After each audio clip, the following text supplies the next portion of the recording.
And welcome everybody to Immediate Immersion Live. My name is Scott Benedict and we're here to talk about class mascots. Hello, Catalina. Welcome from Boston. Nice to see you here. Give me just one moment. We'll go ahead and show the intro and then we'll go ahead and get started. I'm excited for this one. See you in a minute.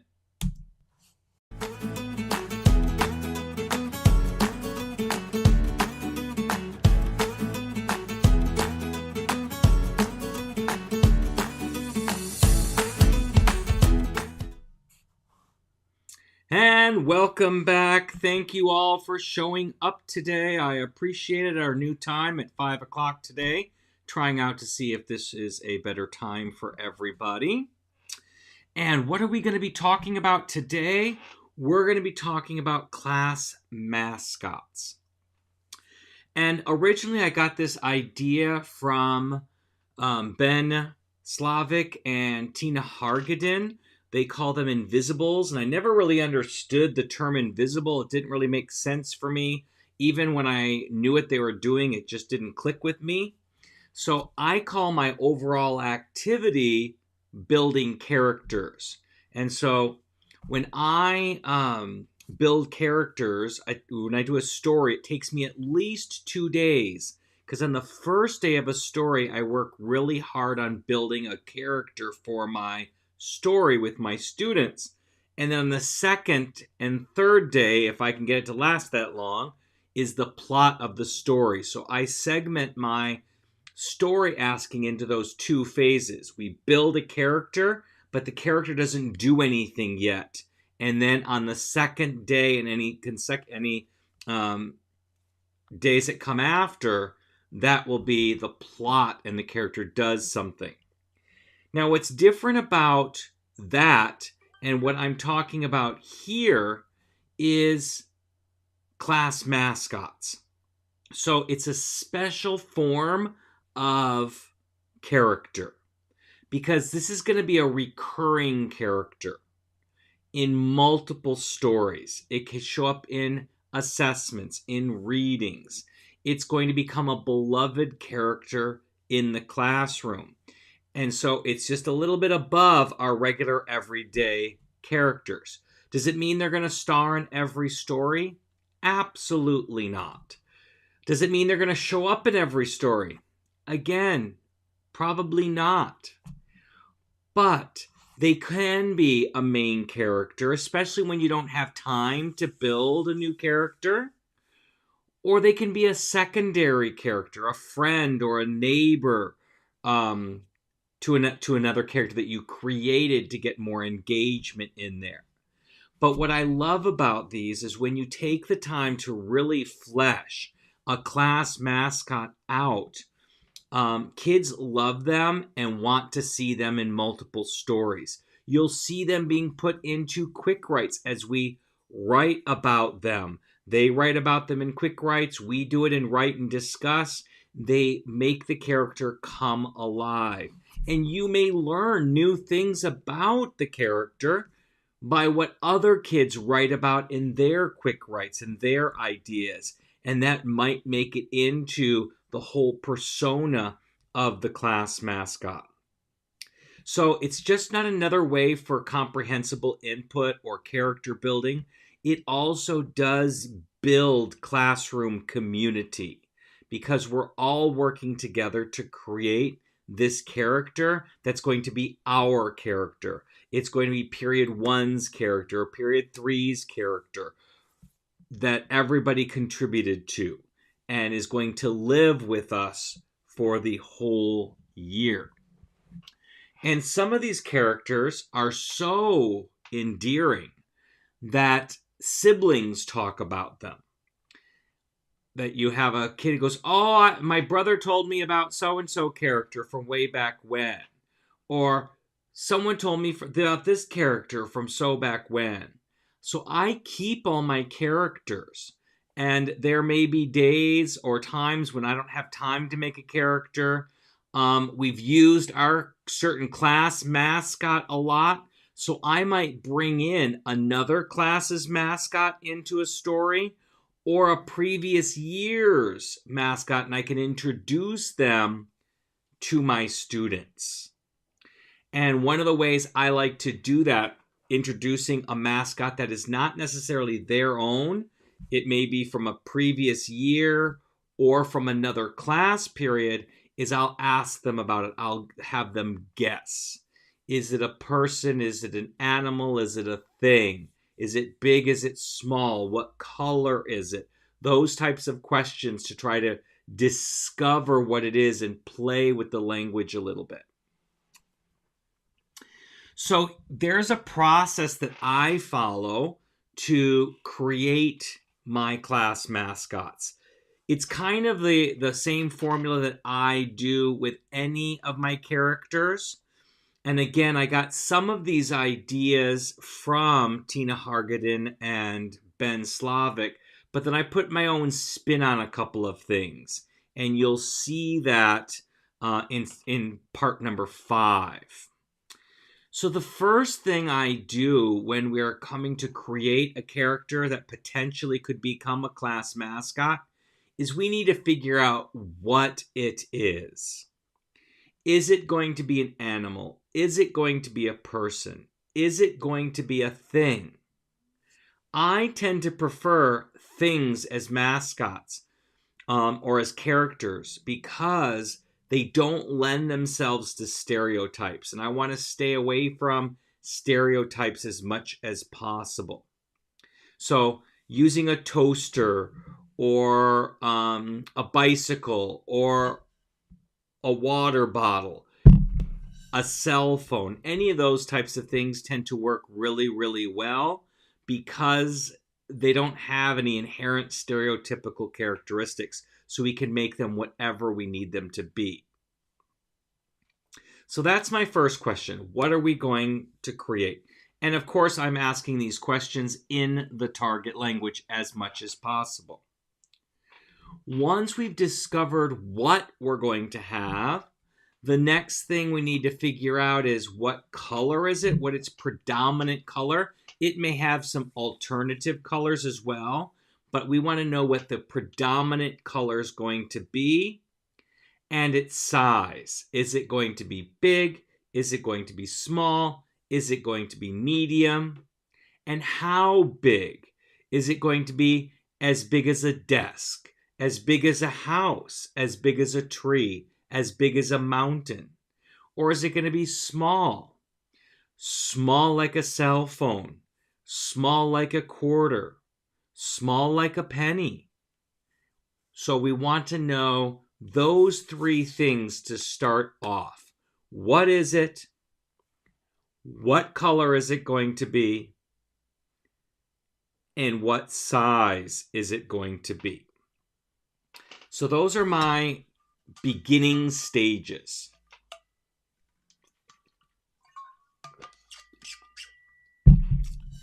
Next,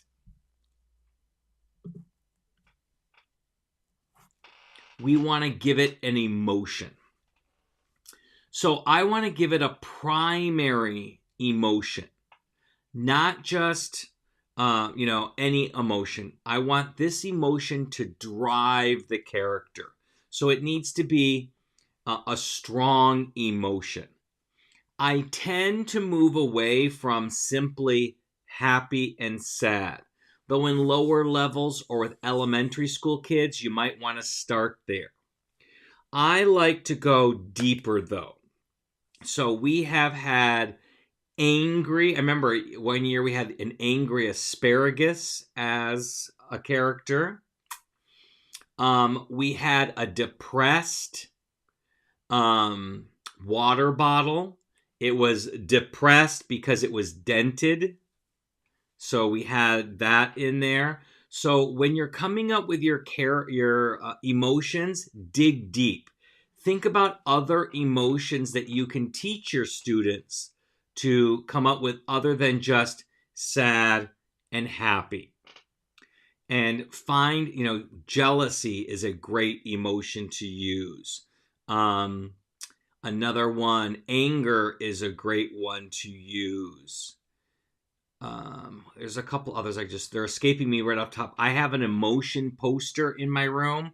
I've had it for decades. But I often look over at that poster to give me some ideas of emotions. You can also pre-write. I don't have it right here, but you can see, I got an example. You can pre-write on a sticky note, a list of emotions that you might want to incorporate, and then tape this on your desk or where you teach from so you can see it while you're teaching.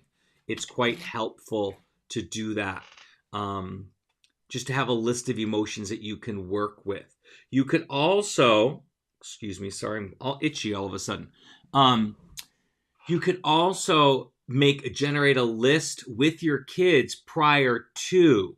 So you can, do a brainstorm of different emotions, make a list, then you can print that off for your kids and they can keep it in their notebook as a resource. So it's another option.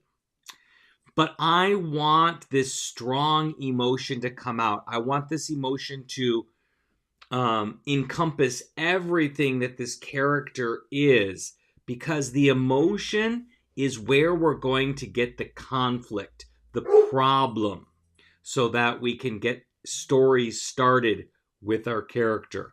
So the emotion's going to set up some type of conflict, and hopefully multiple conflicts, multiple problems, so that we can have multiple stories with our students. So now, once we have the basics, we have what it is, the color, the size, and the emotion. I'm then going to have someone who can draw this character out on paper. Secretly. I don't want kids to see them draw it. Now, I have an iPad with an Apple Pencil, and I give the kids one of those to draw it, so I have a digital version of it. You don't have to do it that way. You can have them draw it on a regular piece of paper, and then you can take a picture of it. So you have a digital copy, but eventually you want a digital copy of the character. And so find who your students are who can really draw in class, and then that will be their job. But they're drawing it secretly. Their class is not watching them draw it, so have them go to a different part of the room. They still need to be in the room so they can hear things. But they've got the main parts that will let them start their drawing. They know what it is, they know how big it is or how small, and they know the color. And then they have the primary emotion.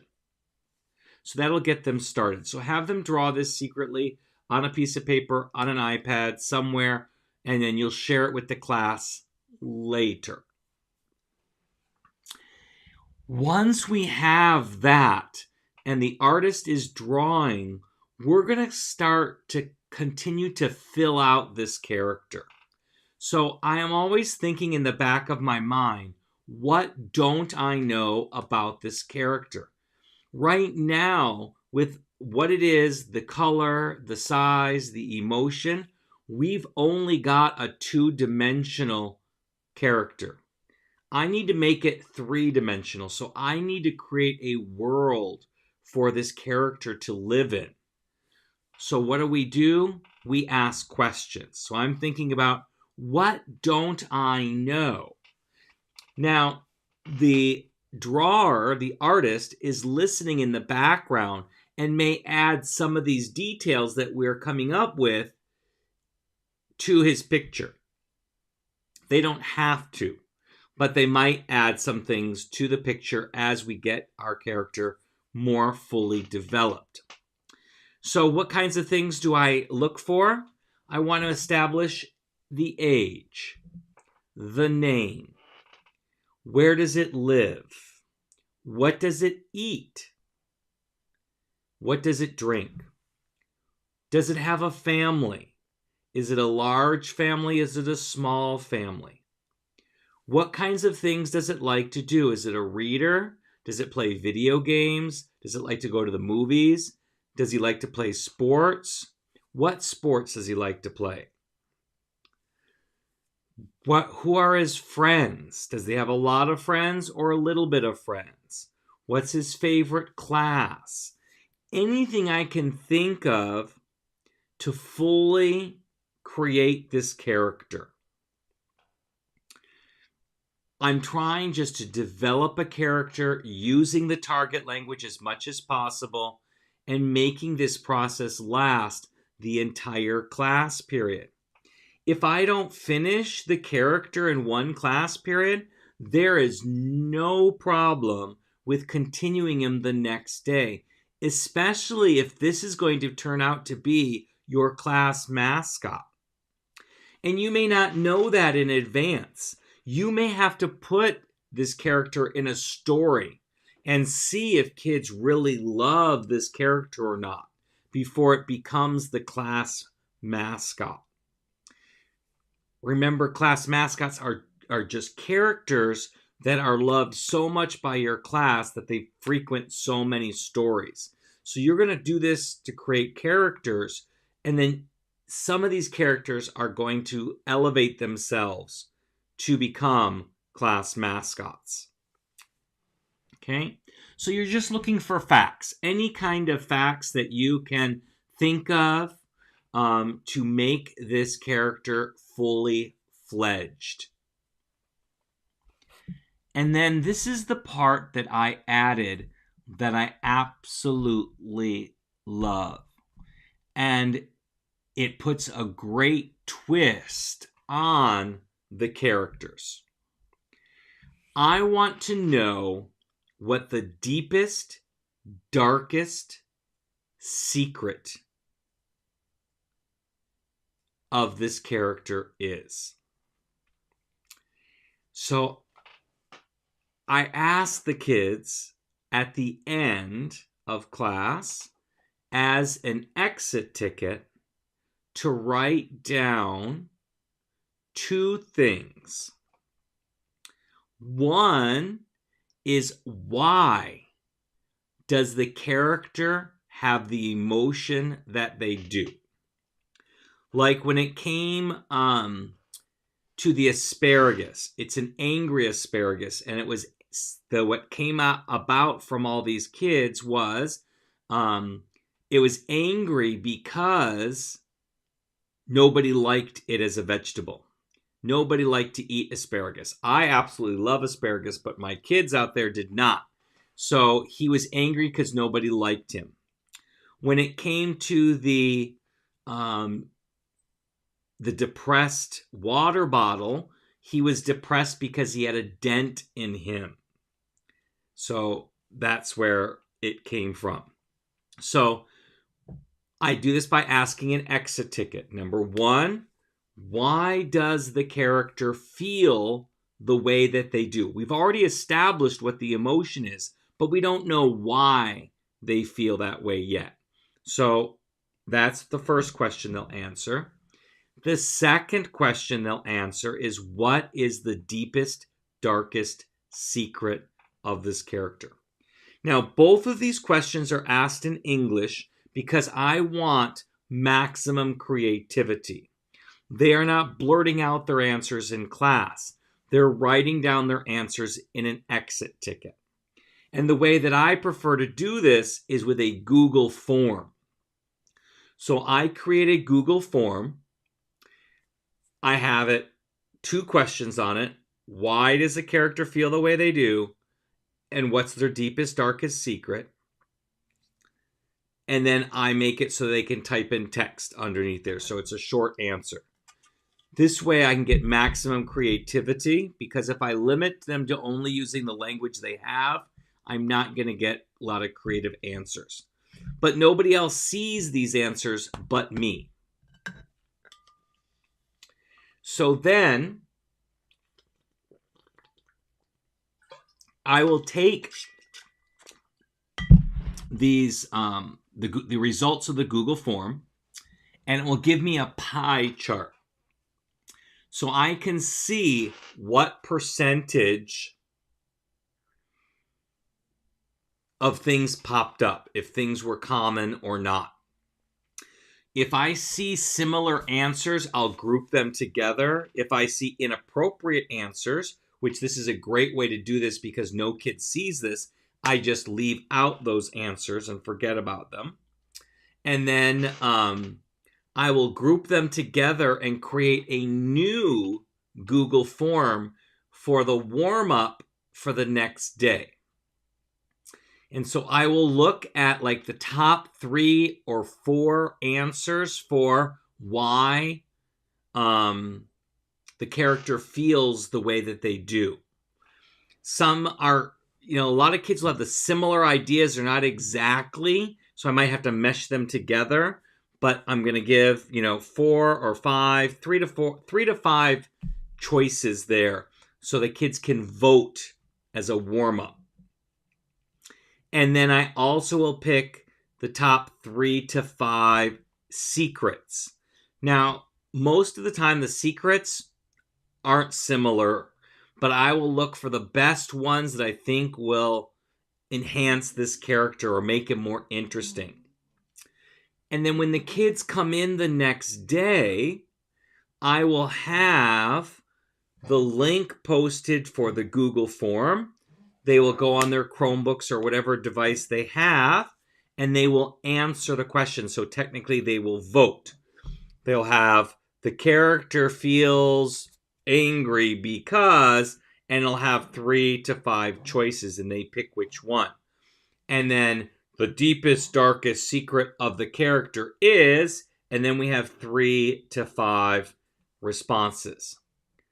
When they're done, and they've all done the warm-up, I'm going to go ahead and look at the results. And this is where those pie charts come in. I can see which one was the most popular. And I don't give the answers to the kids. Not yet.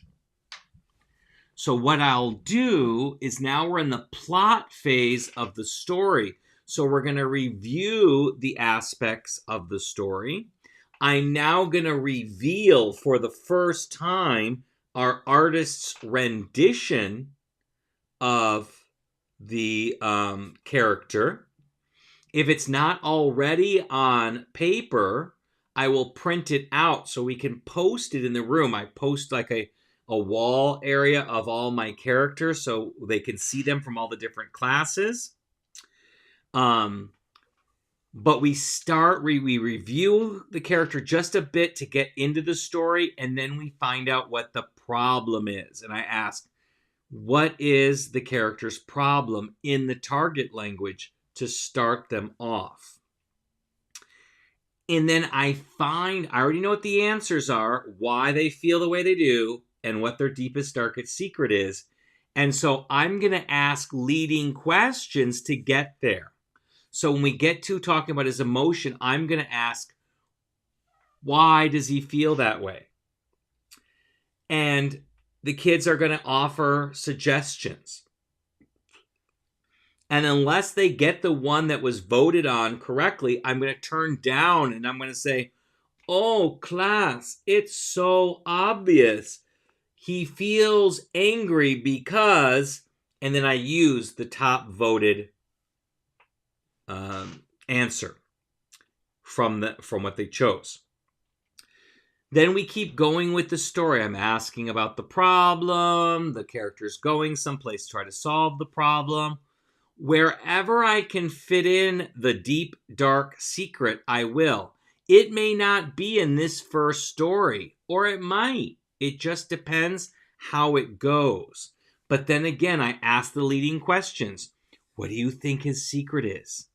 Do you think it's a good secret or is it a bad secret? And then we eventually reveal what they voted for. And so going through this process allows me in my class to develop a very three-dimensional character. And if I play the cards right and I've done my job well with asking leading questions and allowing the kids to build this character, he's got a good chance to becoming one of our class mascots, one character that appears over and over again in multiple stories. And then I could write him into assessments, and kids will write about him. And as I said, not all of your characters will get there.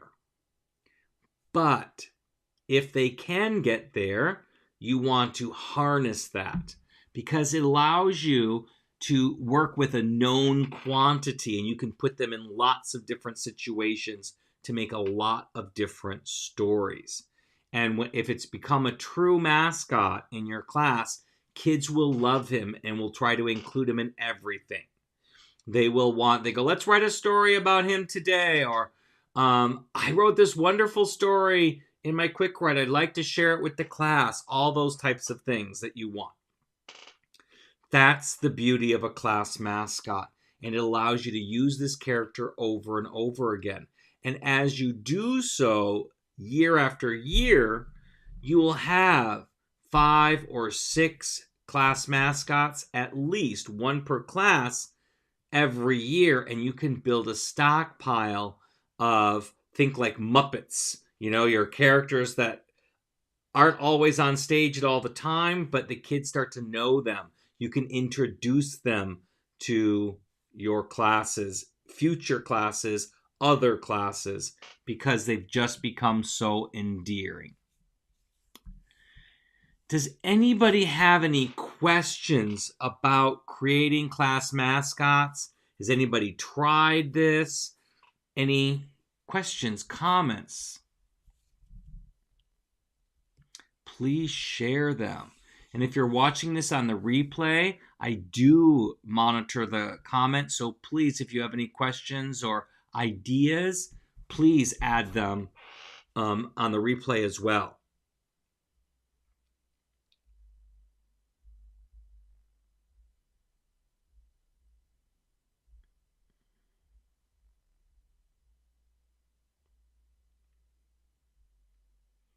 Just give another moment to see if anything's going to come through.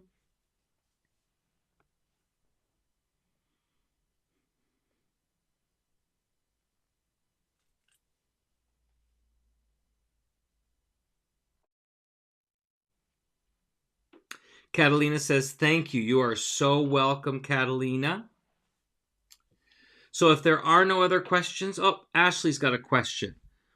Let's put that up on the screen here. Welcome, Ashley. When the students vote, do you give them options in the target language? Not yet. I don't put the target language in until it comes live in my class because I want to make sure everybody understands it, and sometimes they can get really complicated. And when I do it and I reveal it in class, I can simplify it and slow it down and talk about the parts. But when they see them on a Google form, they might not be able to understand everything. So I want them to be able to understand it and have the maximum understanding to make a choice that they really, really want. But that's a great question, Ashley. And I don't feel bad about it being in English because they're reading it. It's not something that we're discussing in class yet. When we put it into class and it becomes live in class, then I put it in the target language. Great question. Ashley says, makes sense. Thank you. You're so welcome.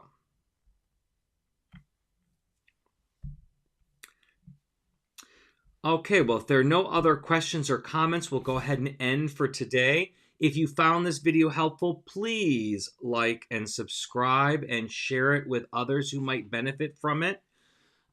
I thank you so much for joining me today, and I hope you'll join us next week. I'm not sure what our topic will be next week, but we'll be back here at 5 o'clock Pacific time on Monday, and I hope all of you have a wonderful week. You're so welcome, Catalina.